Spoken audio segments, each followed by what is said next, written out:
Halo, Assalamualaikum warahmatullahi wabarakatuh. Balik lagi bersama saya, Esa Hargatama, di tutorial Ionic Firebase part 3, yaitu part terakhir. Di pertemuan kali ini kita akan belajar bagaimana aplikasi yang mudah kita buat, login form dan sign up form, itu bisa mengecek apakah data ada di dalam database Firebase atau enggak. Kalau ada, dia login, berhasil login. Kalau tidak ada datanya, dia harus daftar terlebih dulu. Yuk, langsung aja kita mulai.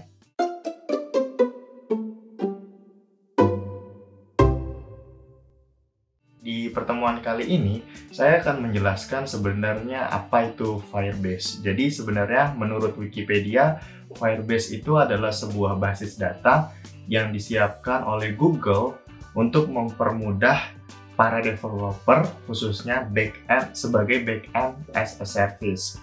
Jadi Firebase itu adalah sebuah basis data. Nah, ini ada videonya juga. Websitenya adalah badoystudio.com/apa itu Firebase. Jadi di website ini menjelaskan tentang apa itu Firebase, dan yang paling penting di sini Firebase itu mempunyai 3 layanan yang bisa kita nikmati. Yang pertama adalah Spark. Kita bisa menggunakan layanan ini secara gratis. Yang kedua ada Flame. Untuk menggunakan layanan ini kita dikenakan biaya $25 per bulan. Dan yang Blaze ini menggunakan layanan ketiga dan dikenakan biaya sesuai dengan pemakaian. Jadi kalau memang ada sesuai dengan demand-nya, itu gunakan yang Blaze. Ini untuk pricingnya ada di firebase.google.com/pricing.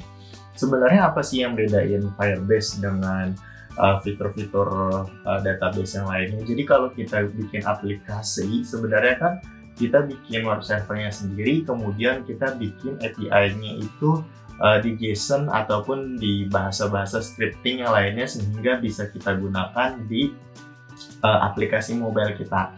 Nah, kalau menggunakan Firebase ini, kita bisa menggunakan fitur-fitur yang memang disediakan oleh Google-nya sendiri atau Firebase-nya sendiri. Yang pertama itu ada beberapa fitur, yaitu autentifikasi. Jadi ini adalah fitur yang akan kita gunakan pada saat ini, di mana kita bisa login menggunakan email. Pilihannya ada banyak, nanti akan lebih masuk lagi, lebih menjelas lagi. Ada email, Google, dan yang lain-lain. Yang kedua ada fitur hosting. Ini untuk menyimpan, para developer untuk menyimpan aplikasi web serta menyajikan konten gratis. Ada cloud computing dan real-time database. Tentu juga ada real-time database. Selain itu juga pasti sebagai media promosi ya, Firebase lebih stabil. Terus ada Page Analytics, Performance Monitoring, dan juga ada Test Lab. Nah, ini banyak banget fitur-fitur testing yang bisa digunakan. Contohnya misalnya kita bikin aplikasi. Nah, aplikasi ini basis datanya pengen disebar di beberapa user aja. Nah, kan kalau di basis datanya menggunakan web server biasa seperti SAM, PHP, itu kita harus mengelompokkan sendiri ya database-nya. Nah, kalau kayak di Firebase ini kita bisa menggunakan fiturnya secara langsung dari bawaannya, dan ada remote config. Nah, ada fitur integrasi juga seperti Google Ads, AdMob, Play Store, dan sebagainya. Nah, contohnya ada beberapa aplikasi yang sudah menggunakan Firebase sebagai media penyimpanan, salah satunya Duolingo, Trivago, Wattpad, dan Alibaba.com. Jadi, nggak usah ragu lagi, kenapa sih mesti pakai Firebase? Oke, gimana cara gunain Firebase-nya? Pertama, kalian harus pergi ke firebase.google.com ya. Jadi silahkan pergi ke firebase.google.com. Setelah itu kalian login menggunakan email pribadi kalian, boleh, atau menggunakan email Google, yang penting. Setelah kalian login, kalian bisa pergi go to console ya. Setelah pergi go to console, nah ini halamannya akan sedikit beda karena saya udah punya banyak project Firebase. Di sini kita bisa bikin add new project. Jadi di add new project ini kita tulis aja misalnya belajar, kita tulis namanya belajar Firebase YouTube 2 gitu ya. Firebase YouTube 2, kita continue, kita pakai fitur Google Analytics-nya, country-nya kita default aja. Nah, ini kita creating project-nya di website-nya langsung. Jadi ini mudah banget karena yang versi gratisnya itu 1 GB itu lumayan untuk kita testing-testing atau belajar-belajar. Dan juga ini kita nggak usah nyediain web server lagi ya, web hosting lagi, karena kalaupun mau berbayar tadi $25 per bulan.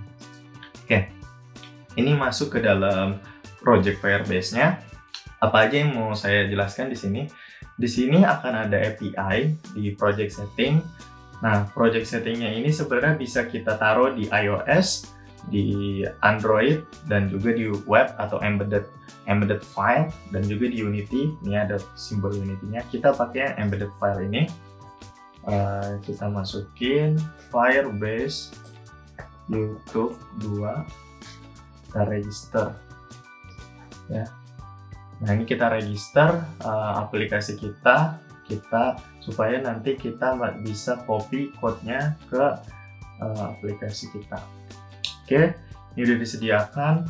Ini var config. Nah, ini adalah Firebase configuration-nya yang akan menghubungkan antara Firebase project dengan aplikasi yang udah kita buat pada part 1 dan part 2. Jadi ini si Firebase config-nya kita copy aja dulu. Ya, kita copy. Lalu kita buka Firebase project kita ya, yang Firebase 2 pada part 1 dan part 2. Kemudian kita pergi ke halaman app routing module. Ya, di app routing module ini, di app routing module kita sudah cek halaman login adalah halaman yang pertama kali kita jalankan. Kemudian kita akan konfigurasi ke halaman app module TS. Nah, di app module TS ini, kita akan menuliskan konfigurasinya. Pertama-tama kita harus import Firebase from, kalau ada yang nanya formatnya kok beda sama yang atas, ya itu keunikannya ya.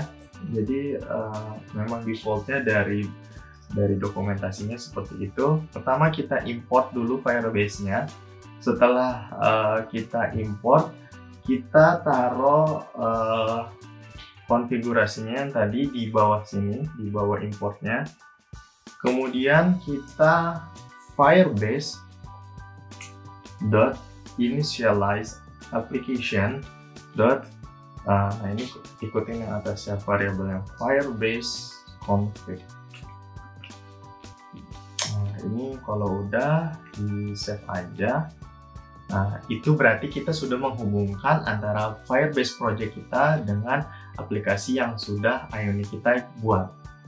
Next, kita masuk ke login page TS-nya. Oke, jadi ketika kita login atau kita sign up, itu kita harus ngecek apakah datanya sudah ada di Firebase atau enggak. Oleh karenanya, kita harus aktifkan dulu fitur autentifikasi pada Firebase-nya. Pertama, kita klik autentifikasi, kemudian kita nyalakan sign in metodenya, yaitu menggunakan email. Jadi kita akan menggunakan email sebagai proses sign up ataupun sign in dari aplikasi yang kita buat. Jadi enable, kita save. Nah, setelah enable, nah ini berarti fitur autentifikasinya bisa kita gunakan. Oke, balik lagi kita ke sign up page.ts. Nah, di sign up ini akan kita coba nih apakah bisa berhasil atau enggak ya. Jadi yang pertama kali kita lakukan adalah kita import lagi. Nah, setelah diimport, apa sih yang kita import? Yang kita import adalah Firebase out. Firebase/out. Jadi import Firebase out, dan sebelumnya adalah import Firebase from. Nah, ini kita masukin dulu. Di sini ada Firebase.app. Dan yang kedua adalah Firebase out. Ya. Nah, ini cukup dua kita importnya ya. ini nggak ada masalah ya. Oke, kita save lagi, import Firebase out. Oke, setelah kita import, kita nggak perlu masukin ke constructor, kita cukup di bagian sign up-nya ya, kita cek, kita input data dari teksnya ke aplikasi yang memang kita buat ke Firebase. Oke, sebelumnya kita inisialisasi dulu name, itu tipe datanya, ini email itu tipe datanya string ya. Jadi kita akan get text fieldnya, password string ya. Oke, kita bikin variabel kosong, di mana variabel kosong ini akan nge-get dari HTML yang kita buat. Setelah itu kita masukkan ke sign up-nya, ke fungsi sign up-nya. Di fungsi sign up ini kita tuliskan Firebase out. Ini simple banget ya. Ini daripada kita gunain fungsi insert pada web hosting atau web server. Kalau untuk sign up ini cuma menggunakan satu line aja. Firebase out create user with email and password. Nah, kita pakai this email sama this password. Habis itu then, then-nya apa? Kita masuk data. Nah, datanya itu melakukan apa? Ya, data, baru ada kurang tutup sini. Nah, dari data ini apa yang mau kita lakukan? Kita sign up berhasil, pindah halaman, ini kita cut aja, pindah ke dalam sini ya. Nah, kalau datanya sudah berhasil ya, data sudah berhasil, baru kita di sini kita tambahin lagi ya, datanya sudah berhasil, kita masukin lagi di sini adalah catch. Nah, ini kondisi gagalnya apa? Kondisi gagalnya adalah error. Kita tulis aja error. Kita coba lagi di sini ya, error. Oke, di sini kita coba lagi. Oke, berawal aja.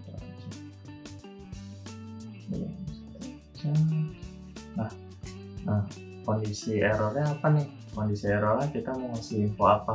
Udah this alert, show alert. Misalnya di sini kita tulis apa?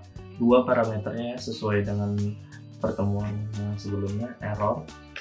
Kita masukin aja error message-nya apa? Error.message. Oke. Atau kita tulis di console log, misalnya gagal sign up ya. Oke, kira-kira itu cara, atau di sini kita bisa panggil langsung sih errornya dari sini. Oke, kita buat create user with email and password. Kalau berhasil datanya dijalankan, kita akan kasih notifikasi sign up berhasil. Kalau gagal, kita tampilkan error.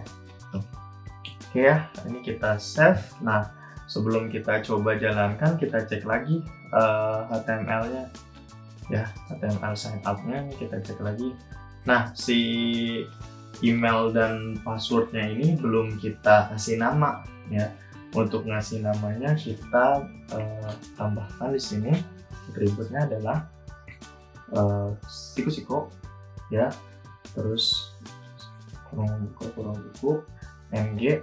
Nah, M nya gede, model, baru kita kasih di sini adalah sama dengan petik-petik namanya. Kalau tadi kan berarti email. Nah, ini udah, kita copy aja di sini.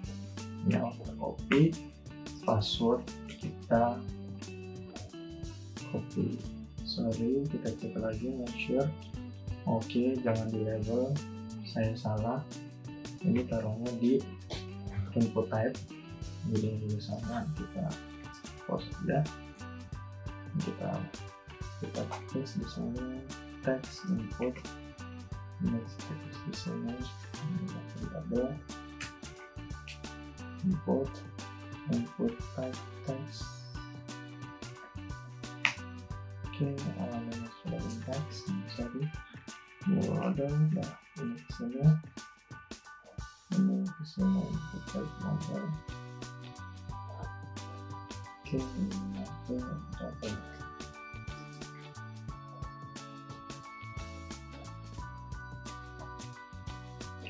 ng model email, ng model ininya password. Oke, udah dikasih nama email dan password. Nah, di email dan password ini setelah sudah ditentukan,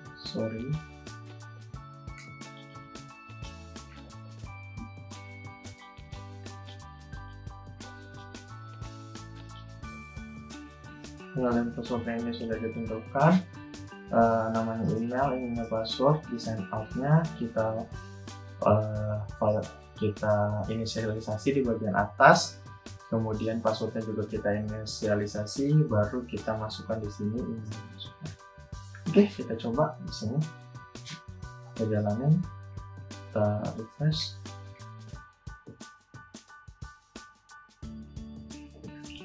Oke, kita coba sign up, kita masukin test@gmail.com, terus kita masukin passwordnya 1356 sign up.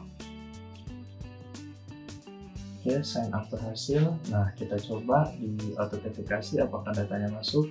Ya, datanya masuk ya, berarti untuk sign up ini sudah berhasil. Next, kita coba untuk login. Berarti ketika kita masukkan tes, kita misalkan ini kita copy, kita tulis, nah, kita masukkan test@gmail.com, ini harusnya masuk ke dalam halaman home yang sudah kita buat. Kita balik lagi ke halaman HTML-nya, boleh kita copy dulu ng email-nya nih. Di emailnya kita copy, kita paste lagi di halaman login page.html. Ingat, masukinnya di bagian input type ya. Untuk type text ini kita paste di sini. Ini agak tricky ya, kadang-kadang suka, ini biarin aja di URL karena emailnya passwordnya belum dipakai. Oke, kalau udah, kita balik lagi ke halaman login.page.ts ya. Kita coba import lagi. Jadi setelah tadi sign up-nya sudah berhasil, sekarang yang halaman loginnya ya, loginnya itu kita sama importnya, kita import aja, kita import Firebase from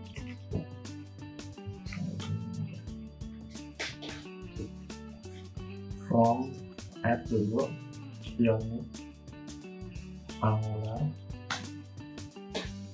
ini jangan lupa titik koma, import Firebase from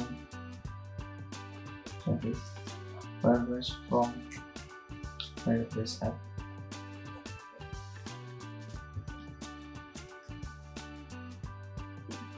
Terus di sini import import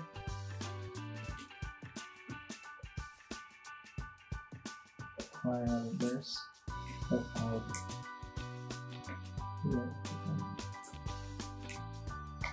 Oke, kalau udah juga sama, kita copy aja. Ini bisa kita copy ya. Iya, CSS juga tadi kita bisa di copy ini di luar ini. Kita copy aja dan password inisialisasinya. Mungkin tadi di atas konstruktor. Nah, ini kita lihat aja bagian HTML-nya. Nah, ini udah nggak error lagi ya, karena emang udah kita pakai gitu. Next, kalau udah, nah di bagian login itu kita tambahkan fungsinya kita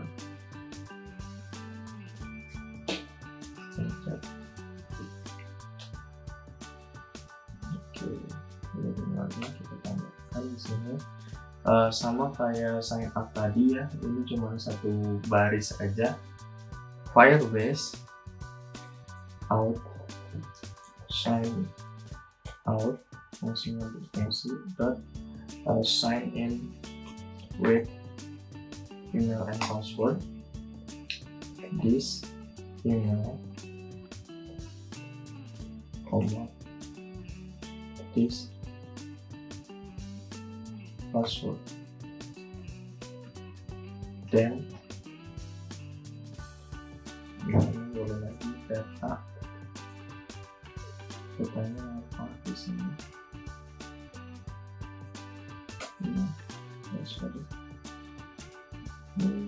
Big data, enter, dari kita dan kurung-kurung ini kita kasih aja namanya user aja, data ini data ini baru kurawal siku kurawal luka di sini kan ya biar aktif. Nah di sini kita sampaikan namanya berhasilnya masuk ke dalam sini. Nah kalau gagal apa? Berarti di sini kita tambahin lagi catch error, sini error. Nah di sini kita tambahin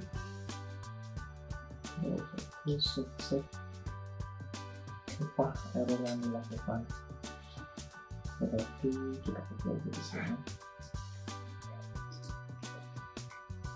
Login gagal. Baik, kita di sini kita tambahin aja error dot message terus console login gagal. Itu untuk login. Kita coba lagi ya, refresh lagi. Nah kita coba lagi untuk loginnya sekarang, test@gmail.com 123456. Oke, kita coba. Nah login berhasil sama datang. Oke, kalau kita nggak ada username-nya misalnya, kita coba esa@gmail.com 123456. Nah, login gagal ya. Jadi itu validasinya nanti dirapihin lagi mau pakai bahasa Indonesia atau pakai bahasa Inggris, itu disesuaikan aja. Yang jelas tadi adalah message errornya untuk menunjukkan apa sih kondisi errornya. Oke, itu aja tutorial final dari part 1. Kita bisa membuat login form design dan sign up design. Yang kedua, kita bisa berpindah halaman dan juga kita bisa membuat alert. Dan yang ketiga, kita membuat Firebase. Itu aja dari saya, sekian, sampai jumpa.